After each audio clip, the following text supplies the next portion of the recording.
Desa Sebapo, Kecamatan Mestong, Kabupaten Muaro Jambi, krisis air bersih.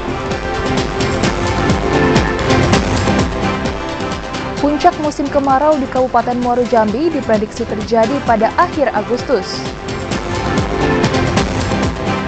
Puluhan bacalek DPRD Kota Jambi tak masuk dalam daftar calon sementara.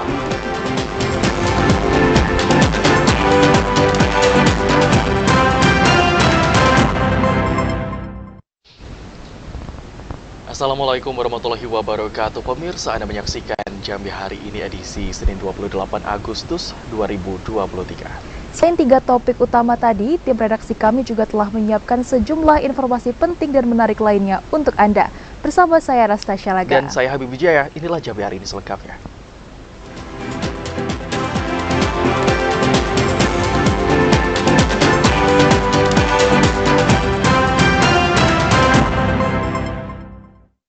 Mengawali informasi hari ini, saudara, masyarakat di Desa Sebapo, Kecamatan Mestong, krisis air bersih.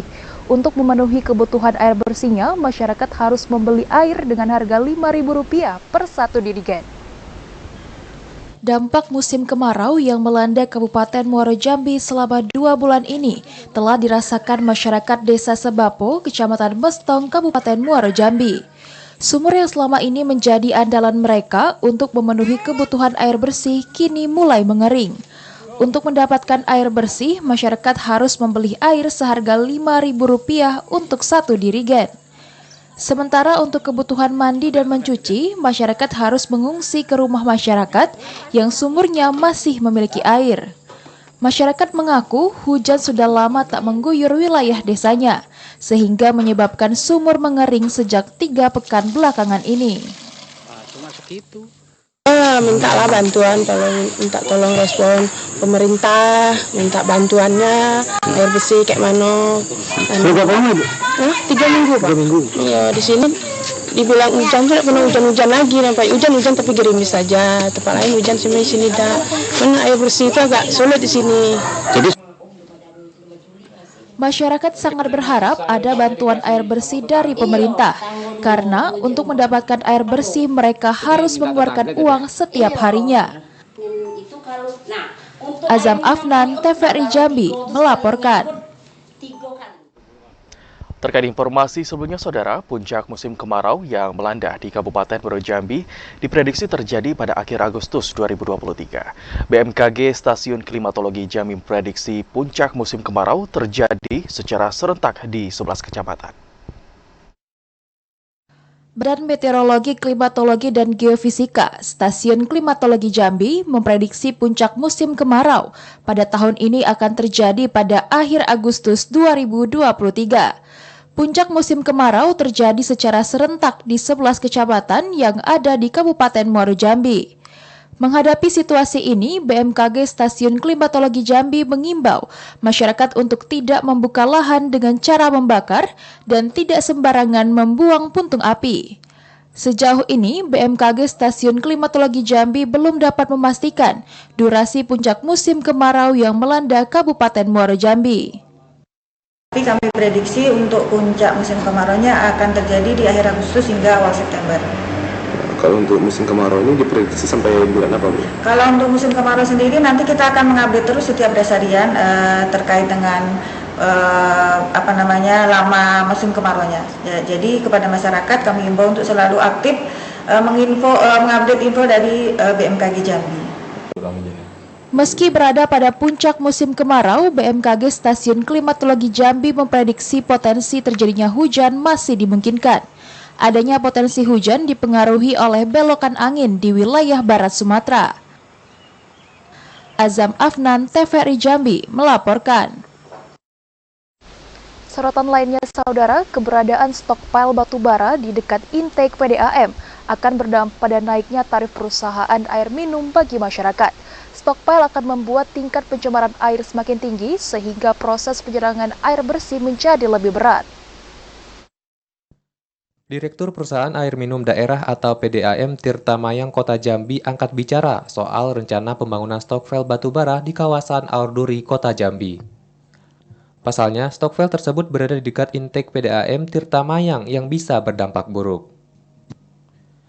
Hasil kajian sementara yang dilakukan, keberadaan stok file batubara dapat menimbulkan naiknya tarif PDAM bagi masyarakat. Dampak pencemaran air yang ditimbulkan stok file dapat menyulitkan penyaringan air agar menjadi bersih. Bahkan selain naiknya tarif, indeks PDAM di kawasan tersebut juga terancam tutup, karena bahan kimia dalam penyaring air menjadi bersih cukup mahal. Operasional, pompa dan juga air baku, kualitas air bakunya. Kami akan lebih sulit mengolah dan nanti biayanya akan semakin tinggi, biaya pengolahannya. Dan barangkali juga kualitas airnya tidak seperti yang kita harapkan. Bisa jadi dengan itu biaya tarif PDAM juga semakin meningkat nanti, Pak? Kalau tarif kan kita tidak bisa serta-merta menaikkan tarif. Cuman ketika biayanya semakin tinggi, maka mau tidak mau kita kan harus mengupayakan itu. Atau nanti bisa berhenti beroperasi karena kita tidak mampu membiayai bahan kimia dan sebagainya. PDAM Tirtamayang Kota Jambi juga mempertanyakan izin AMDAL, kenapa stok file batubara bisa dibangun di kawasan tersebut. Sehingga pihaknya pun tidak dapat menjamin mutu dan kualitas air bersih kepada masyarakat. Joko, TVRI Jambi, melaporkan. Kita ke topik lainnya, saudara. Kasus tuberkulosis atau TBC di Kabupaten Batanghari saat ini masih tinggi. Sebanyak 300 warga masih dalam penanganan akibat menderita TBC. Kasus TBC saat ini masih menjadi pekerjaan rumah Pemkab Batanghari, dikarenakan sudah ditemukan 304 orang yang tengah mendapatkan penanganan dengan rutin meminum obat setiap harinya. Jumlah kasus ini terbilang cukup tinggi, bahkan penderita kasus TBC tersebar di 80 desa kelurahan di 8 kecamatan. Kepala Bidang Pencegahan dan Pengendalian Penyakit Dinas Kesehatan Batanghari Nurjali mengatakan, upaya menekan TBC telah dilakukan melalui lintas sektor, dengan memberikan pengobatan secara maksimal kepada penderita. Sejauh ini, logistik dalam penanganan TBC masih tersedia di setiap fasilitas kesehatan di Batanghari. SITB ya, Sistem Informasi Tuberkulosis per hari ini itu tercatat 304 pasien atau 304 orang yang sedang minum obat di Kabupaten Batanghari. Kan kita akan menuju eliminasi TB di 2030. Mungkin permasalahan TB ini kita sudah mencoba untuk lintas sektor ya. Upaya meminimalisir kasus TBC akan terus dilakukan Pemkab Batanghari menuju eliminasi TBC pada tahun 2030. Ade Juniawan, TVRI Jambi, melaporkan. Saudara, 26 pemilih pindah TPS ke Kabupaten Muaro Jambi. Informasi selengkapnya kami hadirkan dalam segmen menuju pemilu 2024 sesaat lagi.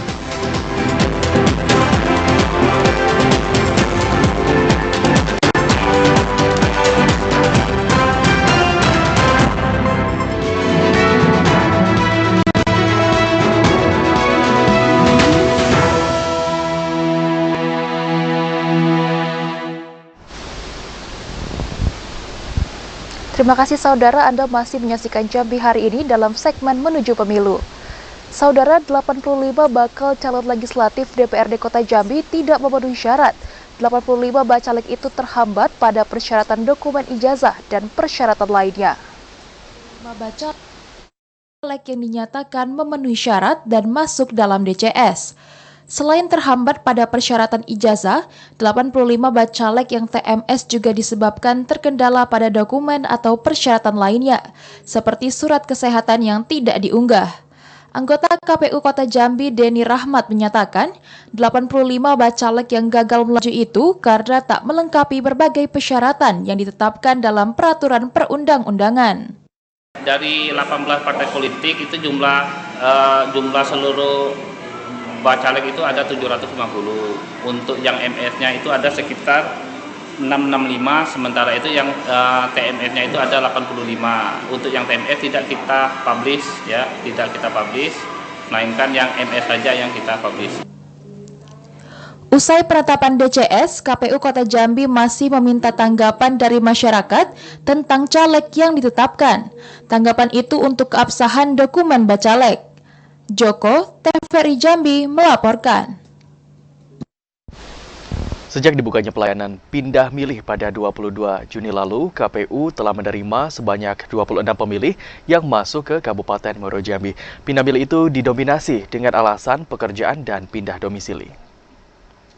26 pemilih pengurus pindah tempat pemungutan suara atau masuk ke Kabupaten Muaro Jambi. 26 pemilih yang pindah milih itu didominasi alasan pekerjaan dan pindah domisili. Ketua KPU Muaro Jambi Al-Mutakin mengatakan dari 26 pemilih yang pindah milih, terdapat satu pemilih dari Sumatera Barat yang masuk ke Muaro Jambi. Pelayanan pindah memilih ini akan berlangsung hingga 15 Januari 2024 dengan ketentuan bekerja, pindah domisili, dan sedang menjalani rehabilitasi narkoba. Kategori itu kan ada 9 itu, pindah domisili, terus rawat inap, rehabilitasi kan, kena bencana, terus ada yang di tahanan, ada tugas luar, ada yang sekolah tugas pendidikan di luar gitu kan, ada 9 kriteria itu kan. Nah itu di 30 hari minha bisa mengajukan pindah milih. Tapi yang khusus yang 7 hari menjelang minha itu yang 4 kategori. Selain pemilih yang masuk ke Muaro Jambi, juga ditemukan pemilih yang keluar Muaro Jambi mencapai 10 orang dengan alasan pindah domisili.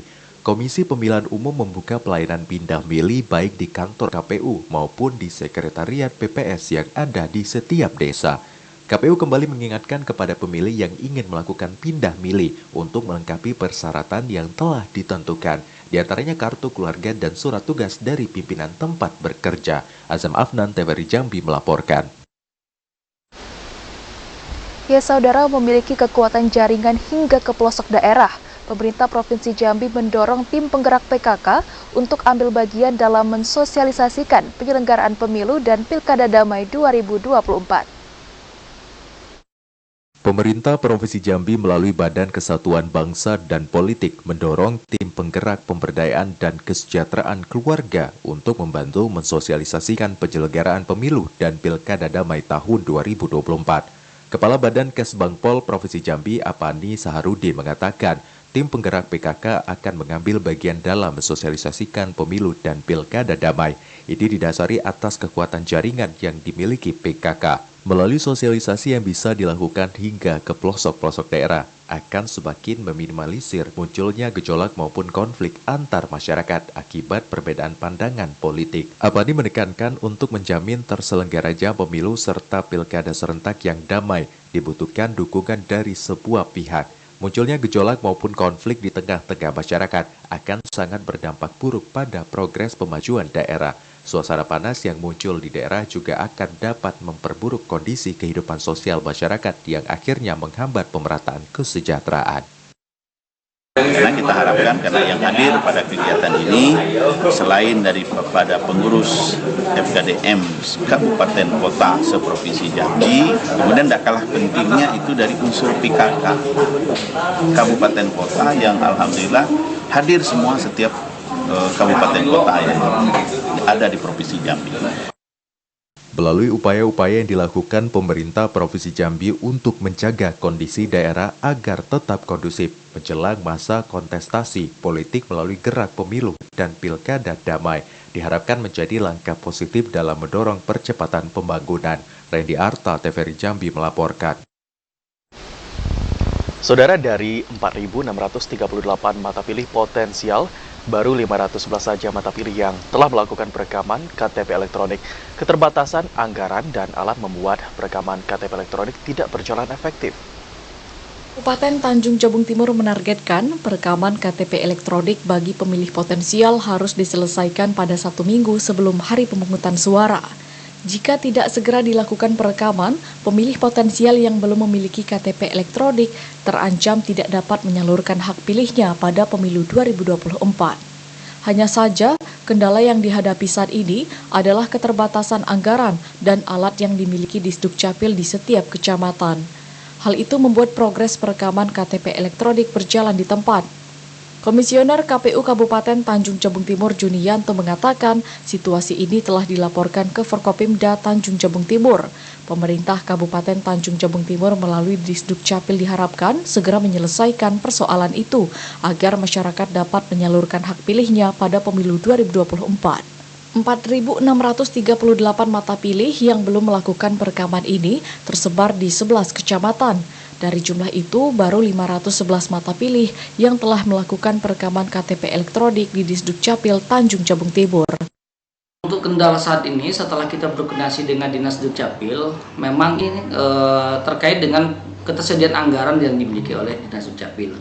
Oleh karena itu, kita juga mendorong pemerintah bagaimana Dinas Dukcapil ini bisa disupport sehingga memang proses perekaman itu bisa semuanya dilakukan di semua kecamatan. Diharapkan perekaman KTP elektronik ini dapat berjalan lancar hingga 7 hari jelang hari pemilihan. Saat ini, perekaman KTP elektronik dipusatkan di kantor Disduk Capil Kabupaten Tanjung Jabung Timur. Kliva Patria, TVRI Jambi melaporkan. Ya, saudara, masyarakat diminta berkontribusi dalam validasi kelengkapan dokumen bacalek DPRD Provinsi Jambi. Masyarakat harus memberikan tanggapan keabsahan dokumen caleg untuk kelancaran Pileg 2024. KPU Provinsi Jambi telah menetapkan 734 daftar calon sementara atau DCS sebagai bacalek DPRD Provinsi Jambi pada 23 Agustus lalu. Tahapan selanjutnya, KPU Provinsi Jambi minta tanggapan kepada masyarakat terkait keabsahan dokumen bacalek yang ditetapkan sebagai DCS. Masyarakat diminta turut berkontribusi untuk menyukseskan pemilu tahun 2024. Salah satunya menanggapi dokumen bacalek yang telah ditetapkan sebagai DCS, sehingga pemilu 2024 dapat berjalan jujur dan adil. Jika masyarakat mengetahui dokumen bacalek ada yang palsu atau hal lainnya yang tak sesuai, dapat segera melaporkannya melalui website maupun via email KPU Provinsi Jambi. Jadi kita memberikan ruang kepada masyarakat untuk dapat memberikan tanggapan terhadap dokumen bakal calon yang sudah ditetapkan menjadi daftar calon sementara anggota DPRD, bakal calon anggota DPRD Provinsi Jambi. Kalau tanggapan masyarakat ini nanti seperti apa, Bang?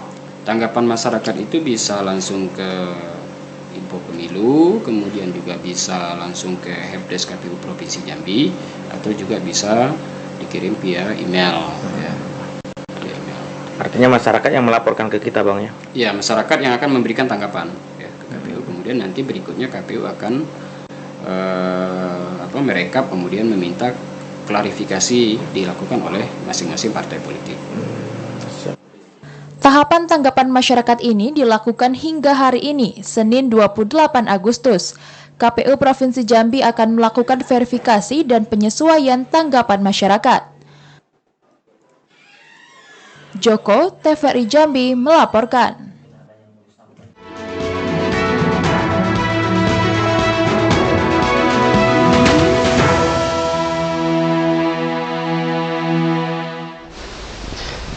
Anggota Komisi 1 DPR RI Hasbi Ansori mengajak pemuda lestarikan seni budaya lokal.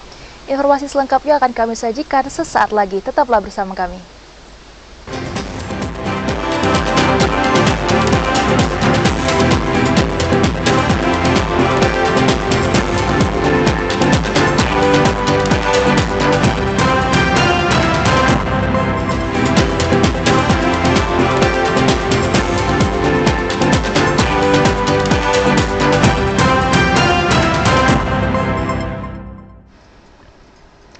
Terima kasih saudara Anda masih menyaksikan Jambi hari ini. Anggota Komisi 1 DPR RI Hasbi Ansori mengajak pemuda di Kecamatan Tabir, Kabupaten Merangin melestarikan seni budaya lokal ala anak muda. Generasi muda harus mengenal seni dan budaya daerah agar tak tergersapan. Anggota DPR RI Hasbi Ansori meresmikan Sanggar Seni Jeramba Patah dan membuka pergelaran pentas seni pada kegiatan yang dilaksanakan di Kelurahan Dusun Baru, Kecamatan Tabir, Kabupaten Merangin itu. Hasbi Ansori mengajak anak muda di wilayah Kecamatan Tabir melestarikan seni budaya lokal lebih kreatif ala kekinian, seperti memposting pentas seni budaya setempat di media sosial atau membuat kegiatan-kegiatan yang dapat menghadirkan banyak orang. Selain melestarikan seni budaya daerah, pentas seni juga berperan sebagai filter dampak negatif budaya asing di tengah derasnya arus globalisasi dan perkembangan teknologi. Yang harus kita publikasikan dan harus kita jaga kelestarian. Dan alhamdulillah Sukron sudah mempelopori ini dengan mendirikan Sanggar Seni Jeramba Patah. Harapan kita kepada generasi muda untuk melestarikan seni budaya ini. Saya berharap generasi muda ikut mempromosikan ini dengan caranya sendiri, melalui medsos, melalui cara-cara mereka lah, sehingga budaya kita ini tetap lestari sampai kapanpun. Hasbi Ansori mengapresiasi terbentuknya Sanggar Seni Jeramba Patah dan pergelaran pentas seni tingkat Kecamatan Tabir. Menurutnya, hal itu merupakan upaya melestarikan seni, serta secara tidak langsung menjadikannya sebagai tempat pendidikan non-formal bagi generasi muda, sehingga lebih mencintai budayanya sendiri. Sementara pemilik Sanggar Seni Jeramba Patah, Syukron Jazila, mengatakan ide awal pendirian sanggar karena prihatin melihat perilaku negatif anak muda. Syukron Jazila mendirikan wadah seni budaya sesuai dengan keahliannya. Tempat perkumpulan anak muda itu diharapkan dapat mengubah sikap negatif menjadi positif. Nah, untuk membangun seni budaya di Tabir lebih menonjol lagi. Awal mula terpikir untuk membangun sanggar ini apa? Awal mula untuk mendirikan sanggar ini, saya berpikir negatif awalnya itu dari pemuda-pemudi. Jadi berpikir saya itu menjadi yang positif. Bagaimana cara untuk mengayomi pemuda-pemudi itu di bagian seni daerah. Kegiatan di sanggar ini apa saja? Ada silat, seni tari, seni marhaban, ada seni Al-Quran, macam-macam kegiatan lain. Acara yang akan berlangsung hingga 31 Agustus 2023 itu diwarnai dengan penampilan tarian dan lagu daerah dari anak-anak sanggar. Acara semakin meriah ketika Wabub Merangin Nilwan Yahya menyanyikan lagu daerah Tabir. Kegiatan itu turut dihadiri Camat Tabir Jalaluddin, anggota DPRD Merangin M. Talib, dan Ketua Lam Tabir Muhammad Tabir, serta perangkat desa sekitar. Ramadan Jarbita Kasa, TVRI Jambi melaporkan. Selanjutnya, Saudara, 2.297 unit koperasi di Provinsi Jambi tak aktif hingga pertengahan Agustus 2023. Ketua Dewan Koperasi Indonesia Wilayah Jambi menilai koperasi yang tak aktif itu didirikan hanya bertujuan untuk mendapatkan proyek atau kepentingan pribadi. Unit koperasi di Provinsi Jambi terus mengalami perkembangan. Hingga saat ini, tercatat ada 4.097 unit koperasi di Provinsi Jambi. Namun dari data terakhir, sekitar 50% atau 2.297 unit koperasi di Provinsi Jambi tidak aktif. Sementara, unit koperasi yang masih aktif hanya berkisar sekitar 1.800 unit. Dewan Koperasi Indonesia Wilayah Jambi Faizal Riza menilai koperasi yang tidak aktif itu didirikan hanya untuk kepentingan pribadi dan bertujuan untuk mendapatkan proyek. Setelah mendapatkan keuntungan, koperasi tidak lagi dikelola dengan baik. Menyikapi hal itu, Dewan Koperasi Indonesia Wilayah Jambi memperketat pengajuan proposal bantuan untuk koperasi. Salah satu persyaratannya yakni koperasi telah berdiri minimal 3 tahun. Tapi memang pengembangan sumber daya manusia ini perlu ditingkatkan. Berdasarkan data yang tadi telah kami sampaikan, bahwasanya ada 4.097 koperasi, ya. 2.000 lebih yang tidak aktif, yang aktif hanya 1.800-an. Nah, Faizal Riza menambahkan, pengurus koperasi yang ingin mengajukan proposal atau bantuan harus memiliki rekomendasi dari dinas terkait di kabupaten kota. Joko, TVRI Jambi melaporkan.